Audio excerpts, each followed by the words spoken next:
Hello, Renew Church family, and happy Advent. Merry Christmas.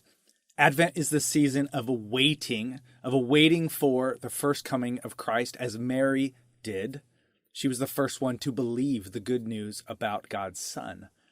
Gospel of Luke, chapter 1, verse 26 to 55. You can read ahead. That is our text for this Sunday, December 12th, as we gather the third Sunday of Advent. We'll also gather on Christmas Eve, December 24th at 5 p.m. Many of you ask, are we having one? Yes. Friday, Christmas Eve, the 24th, 5 p.m. at the Revival Building. We'll do that. We will also gather on Sunday morning, 10 a.m. on the 26th. Both of those gatherings, the 24th and the 26th, will be about 1 hour long, all generations together, a great celebration. We look forward to that. They're actually quite different. One is, the Christmas Eve. One is the Sunday after Christmas Day. We'll have a different teaching and different songs each day, but welcome you to one or both, and obviously your family or others, neighbors, you can invite to come and worship with us. It has been a wearying season, or a couple years, I guess, whatever.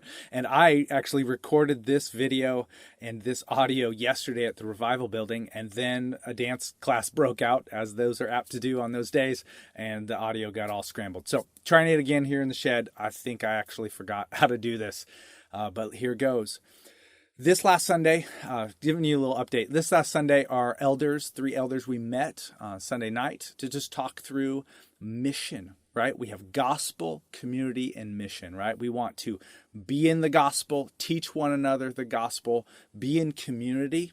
That is partly why we have stuck with house churches, for the care and the camaraderie that happens in community in these house churches, but also to be on mission. And we realize that we haven't told much stories about where your giving goes beyond us, right? We give away 18% or more every year. We started at 12% almost 10 years ago, and now we are at 18% that we give away. Last year was more than that, and that year before.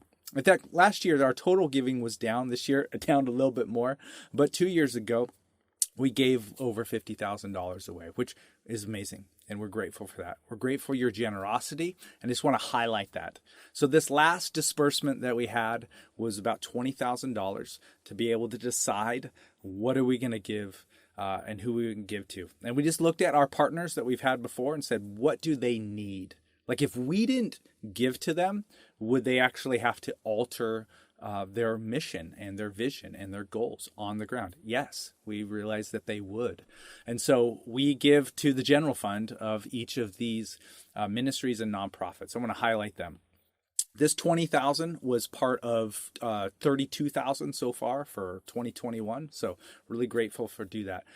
Half of that $20,000 is going to Next Generation Ministries in Uganda as they seek and work and labor to change Uganda one person at a time. These specific funds will help pay for the staff salaries in Uganda for much of 2022. So we're grateful to be a part of that and that they are a part of what we do. And this is a great partnership.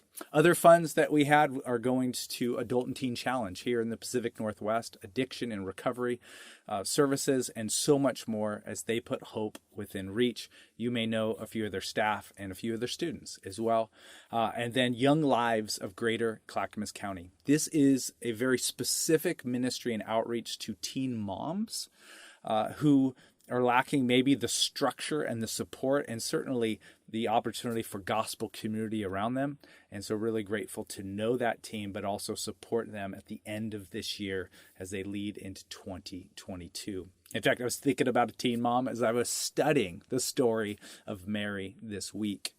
And then we have the Father's Heart Street Ministry that's located here in Oregon City, but really serves all of Clackamas County. And these are partly homeless or houseless people, but many of them are just working poor who are coming for street services, a meal, warm meal, a meal on the go, a shower, job skills training. And they've actually changed a lot of what they've done and had to do during the pandemic, and really glad to partner with the Father's Heart Street Ministry.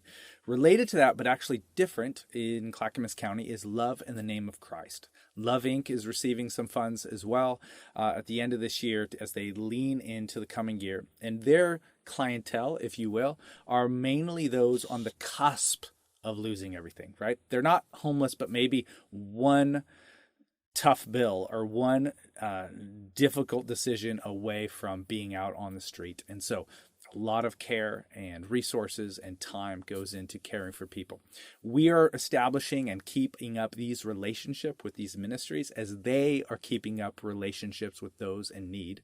And we can obviously refer people, but also be a part. All of them would love for volunteers as well. But in this case, we're sending them each a check. Another one is Eternal Impact, which global headquarters is here in Oregon City. And their epicenter is a building, multi-purpose building downtown, right behind Coffee Rush. And they host our monthly pastors gatherings called the Church in Oregon City Collective, or Original City Collective, which I lead. So it is pastors, it is ministry leaders and nonprofits that come together monthly to pray and share. And so since they host that, we thought it would be really good to help them with those administrative funds. You might think that through and go, oh, there might be one more. Yes, benevolence is a large category, just to say, what are the needs that we know of that are very timely, that if we didn't step in, there would be someone who would go without. And so there's a number of couple house churches that identified needs and said, here's some things that some people who would gladly receive, and this would be a great surplus for them to receive this year. If you know of benevolence needs, will you let us know? Right? hello@godrenews.us. You can talk to any of our elders, Dawson Hunter, Rich Rowell, myself. We will happily enter in and talk through those scenarios, always done confidentially. I just want to point that out to you. We have also established a fund for New Harmony Church Plant. A New Harmony Church Plant will begin in 2022 with Josh and Anna Parkin, who are now part of our community, and we're grateful for that. And so what we've done is set up a fund that if anyone wants to give to that, whether online, through our website, or to P.O. Box 3222, Oregon City 97045, we will hold those funds, steward them, and not take any off the top to be able to give those funds when they begin their church plant. So I just want to say we do that. Speaking of church planting, I've got my Harbor Network shirt on, and we joined Harbor Network in 2021. We were one of 7 churches to join, and now 114 churches total in the network. It's moving a little bit westward, which we're excited about. In fact, right after we joined in May, another church joined this summer, Grace Church in Dallas, Oregon, not Texas, Oregon, and we're grateful for them. In fact, in January, another church will join, likely, in Hillsboro. And so we're looking forward to assessing and working with Table Community in Hillsboro to be a part of their joining in this.